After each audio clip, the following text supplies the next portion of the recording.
உண்மையா ஆண்டவரை ஏற்றுக்கொண்டால் கவனிங்க, உங்கள் இருதயம் பரிசுத்தாக மாத்திரமல்ல, உங்க சரீரம் பாருங்க, இது தேவனுடைய ஆலயம் அப்படிங்கிற ஒரு உணர்வு வந்துடும்.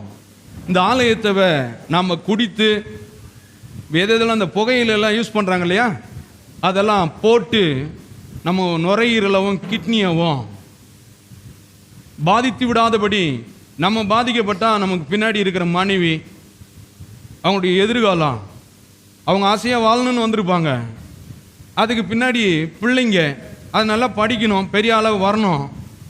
அப்போ இந்த குடும்ப தலைவன் இயேசுவை ஏற்றுக்கிறது ரொம்ப முக்கியம். அவர் ஏற்றுட்டார்னா வெறும் பரிசுத்தமான வாழ்க்கை மாத்திரம் இல்லை, பாவம் செய்யாமல் வாழலாம். நம்முடைய உடம்பை தேவனுக்காக அர்ப்பணித்து இதில் எந்த பாவம் இல்லாமல் நீடித்த நாட்களாய் வாழலாம். நம்ம குடிக்கலனா மனைவி நம்ம மேலே சந்தோஷமாக இருப்பாங்க, அந்த அன்பு பெருகும்.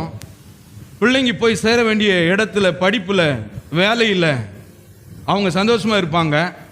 நம்முடைய வீடு நல்லா இருக்கும், பொருளாதாரம் நல்லா இருக்கும்.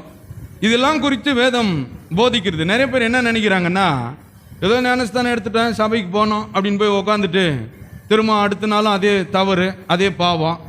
அவன் சொல்லுவாங்க, இங்கேயும் அதை தான் பண்ணோம், அங்கேயும் அதான் பண்ணிட்டு இருக்காங்க அப்படின்னு சொல்லும் போது மாற்றம் இருக்காது. அப்போ சொல்லுவாங்க, அவங்களே எத்தனை வருஷமாக போகிறாங்க, அவங்களே நல்லா இல்லை, நாங்கள் எங்களை வேற கூப்பிட்றீங்களா அப்படி சொல்லிடுவாங்க. அப்போ உலகம் மாற வேணும், திருந்த வேணும்னா முதலாவது நாம் மாறுவது அவசியம் இல்லையா? அதை குறித்து தான் ஒவ்வொரு வாரமும் பிரசங்கித்துட்டு இருக்கிறேங்க.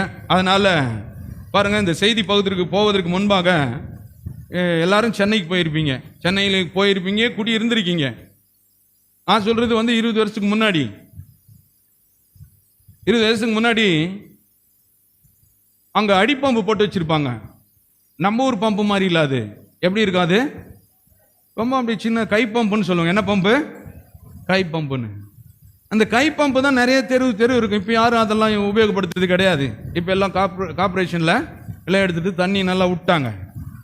அந்த கை பம்புக்கு பக்கத்தில் கவனிங்க, அதில் எழுதி வச்சுருப்பாங்க. என்ன எழுதி வச்சுருப்பாங்க அப்படின்னா, உங்களுக்கு தண்ணி வேணும்னா பக்கத்தில் பாருங்கள், பக்கெட்டில் என்ன நிரப்பி வச்சுருப்பாங்க, தண்ணி வச்சுருப்பாங்க.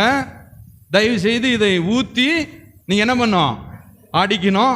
ஒரு பக்கெட் தண்ணி ஊற்றி அடிச்சிங்களேன்னா உங்களுக்கு 1000 பக்கெட் தண்ணியை கூட எடுத்துக்கலாம் அப்படின்ற ஒரு கவனிங்க அருமையான வேடை எழுதியிருப்பாங்க. ரெண்டாவது, நீங்கள் உபயோகப்படுத்திட்டு பக்கெட்டை காலியாக வச்சுட்டு போயிடாதீங்க. இன்னுங்க உங்கள் தேவைகள் எல்லாம் முடிச்சுட்டு கடைசியாக என்ன பண்ணி வச்சுருப்பாங்க, தண்ணியை பக்கெட்டில். ஏன்னா இன்னொருத்தன் வரணும், பாவம், அந்த தண்ணியை ஊற்றி திரும்ப அடிக்கணும், அவங்களுக்கு தேவையை சந்திக்கணும். இந்த பிரமாணம் எங்கேருந்து வந்துச்சுன்னா இல்லையா, வேதத்திலேருந்து தான் வந்துச்சு.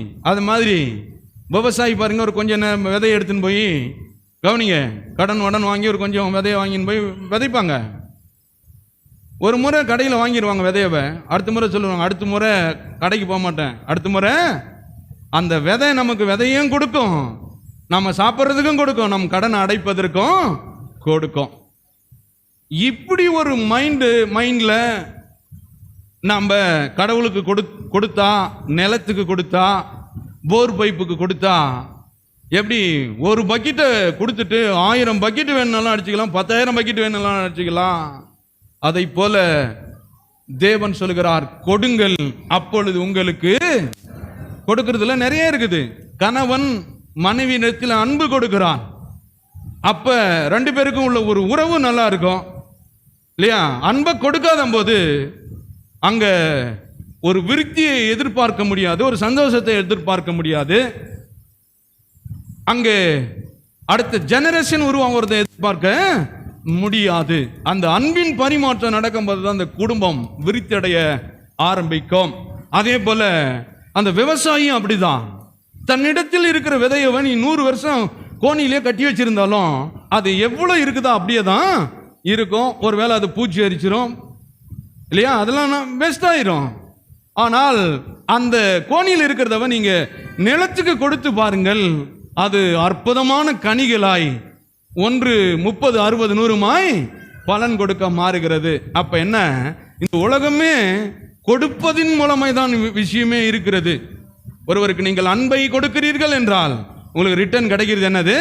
அன்பு. நீங்க ஒருத்தனுக்கு பிரச்சனையை கொடுத்தீங்களா, தொல்லையை கொடுத்தீங்களா, கட்டாயம் உங்களுக்கு என்ன உண்டாகும்? பிரச்சனை தான். அதான் சொல்றாரு. எல்லாம் சொல்லுவோம், மனிதன் எதை விதைக்கிறானோ. நிறைய பேர் பாருங்க, புகழ போட்ட மாதிரி அப்படியே தப்பான இடத்துக்கு வந்துட்டுங்களோ அப்படின்னு. எல்லாம் சொல்லுங்க, மனிதன் எதை விதைக்கிறானோ அதையே அறுவடை செய்வான்.